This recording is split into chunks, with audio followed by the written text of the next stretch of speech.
ওং অজ্ঞানতিমিরন্ধস্য জ্ঞানাঞ্জনশলাকয়া চক্ষু উন্মীলিतं येन তস্मै শ্রীগুরবে নমঃ। বাঞ্ছাকল্পতরুভ্যশ্চ কৃপা সিন্ধুভ্যেব চ পতিতানাং পাবনেভ্যো বৈষ্ণবেভ্যো নমো নমঃ। শ্রীকৃষ্ণ চৈতন্য প্রভু নিত্যানন্দ শ্রী অদ্বৈত গদাধর শিবাসাদি শ্রী গৌর ভক্তবৃন্দ। হরে কৃষ্ণ কৃষ্ণ কৃষ্ণ হরে হরে, হরে রাম রাম রাম হরে হরে। গতকাল আমরা শ্রীমান মহাপ্রভুর আবির্ভাব তিথি পালন করলাম। ভগবানের আবির্ভাবের পূর্বে তাঁহারই ইচ্ছায় তাঁহার নিত্য পার্ষদগণ যথা অনন্ত শিব ব্রহ্মা প্রভৃতি গঙ্গা হরিনাম বর্জিত বিভিন্ন দেশে ও কুলে প্রকটিত হইলেন এবং আবির্ভাবের পর পার্ষদগণও সংকীর্তনে সহায়ক রূপে আসিয়া মিলিত হইয়াছিলেন। সরস্বতী ও লক্ষ্মীদেবীর আশীর্বাদে নবদ্বীপবাসী সকলে প্রাকৃত বিদ্যারস ও সুখ সম্পদে ডুবিয়া থাকিতেন। মঙ্গলচণ্ডী, বিষহরী, বাসুলী প্রভৃতি ইতর দেবতার পূজা, পুত্রকন্যা বিবাহে আমোদ প্রমোদের সময় ও অর্থব্যয়কে অর্থের সার্থকতা জ্ঞান করিতেন। সেই সময় অদ্বৈত আচার্য প্রভু শিবাসাদি শুদ্ধ ভক্তগণকে লইয়া হরিনাম সংকীর্তন করিতেন ও ভক্তগণের মনোবেদনা দূর করিবার জন্য অদ্বৈত আচার্য ভগবানকে অবতরণ করাইবার প্রতিজ্ঞা করেন। এদিকে 1395 শকাব্দর মাঘী শুক্লা ত্রয়োদশীতে বলদেব অভিন্ন শ্রী নিত্যানন্দ স্বরূপে বীরভূম জেলার একচাকা গ্রামে হারাই পণ্ডিত ও পদ্মাবতীর পুত্ররূপে আবির্ভূত হইলেন।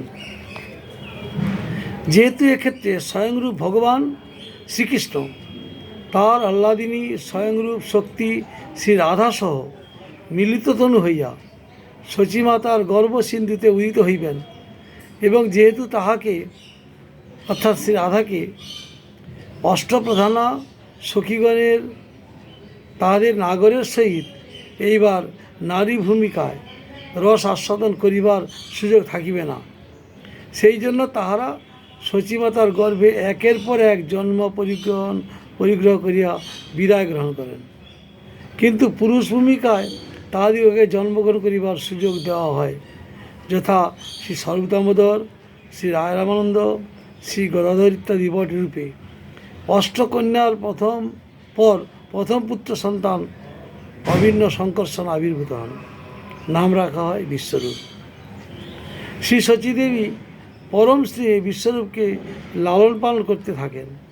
এমন সময় সহসা এক অভূতপূর্ব জ্যোতি শ্রী জগন্নাথ দেবের দেহ হইতে নির্গত হইয়া শুদ্ধ সত্য স্বরূপিণী শ্রী শচীমাতার হৃদয়ে প্রবিষ্ট হইল। সেই দিন ছিল 1406 শকাব্দের মাঘ মাস, ত্রয়োদশ মাস। শচী হৃদয়ে অবস্থানের পর 1407 শকে 23 ফাল্গুন পূর্ণিমা তিথিতে সিংহ রাশি সিংহ লগ্নে অপ্রাকৃত প্রেমের স্বয়ংরূপ ভগবান নিজ শ্যামসুন্দর রূপে শ্রী রাধার গলিত স্বর্ণবৎ কান্তির আবরণে আবৃত হইয়া আবির্ভূত হইলেন। সেই দিনটিতে ছিল চন্দ্রগ্রহণ। সেজন্য যেন বৃন্দাবনের প্রেমিকের বংশীধ্বনি প্রেমিকার নূপুর ধ্বনির সহিত মিলিত হইয়া হরিধ্বনিতে চারিদিক মুখরিত হইল। খ্যাতনামা জ্যোতিষী মাতামহ শ্রী নীলাম্বর চক্রবর্তী দৈবক্রমে আগত ও অপর এক জ্যোতিষীর সহিত মিলিত হইয়া কোষ্ঠী বিচার ও গণনা করিয়া দেখিলেন, এ শিশুটির মধ্যে মহাপুরুষের 32টি লক্ষণ বিদ্যমান। তিনি হইবেন সর্বজ্ঞ ও মনুষ্য জাতির পরিত্রাতা, সনাতন ধর্মের লুপ্ত গৌরবের পুনঃ প্রতিষ্ঠাতা ও এমনই এক ধর্মের প্রবর্তক হইবেন যা পূর্বে অচিন্ত ও অভাবনীয়। সেই জন্য তাহার নাম রাখা হয় বিশ্বম্ভর বা জগতের ধারক। জগৎকে যিনি ধারণ করেন তিনি হচ্ছেন বিশ্বম্ভর। আজকে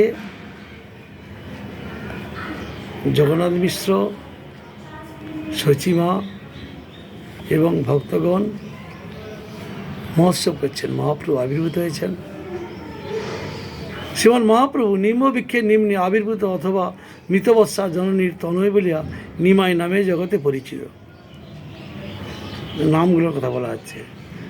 মৃতবৎসা জননীর তনয়, আবার নিম্নবৃক্ষের তলে হয়েছিল নিমাই। উজ্জ্বল গৌরবর্ণ বলিয়া সবাই শ্রী গৌরাঙ্গ নাম রাখিলেন। গৌরবর্ণ তপ্ত কাঞ্চন রূপ, তাই গৌরাঙ্গ নাম। বিশ্বকে প্রেম দ্বারা ভরণ ও পোষণ করেন, তাই শ্রী নীলাম্বর চক্রী তাহার নাম বিশ্বম্বর রাখিলেন। বিশ্বকে তিনি ধারণ করেন। তিনি পূর্ণতম চৈতন্য স্বরূপ শ্রীকৃষ্ণ বলিয়া ও শ্রীকৃষ্ণ কীর্তন দ্বারা সকলের চৈতন্য সম্পাদন করেন বলিয়া সন্ন্যাস গ্রহণান্তে শ্রীকৃষ্ণ চৈতন্য নামে অভিহিত হন। সন্ন্যাস গ্রহণের পর শ্রীকৃষ্ণ চৈতন্য নাম হয়। আজ সকল শ্রীর ভক্তগণ অর্থাৎ আত্মা সকল পরমাত্মা ভগবান শ্রী গৌরহরিকে পাইবার আনন্দ উৎসবে মাতিয়া উঠিলেন।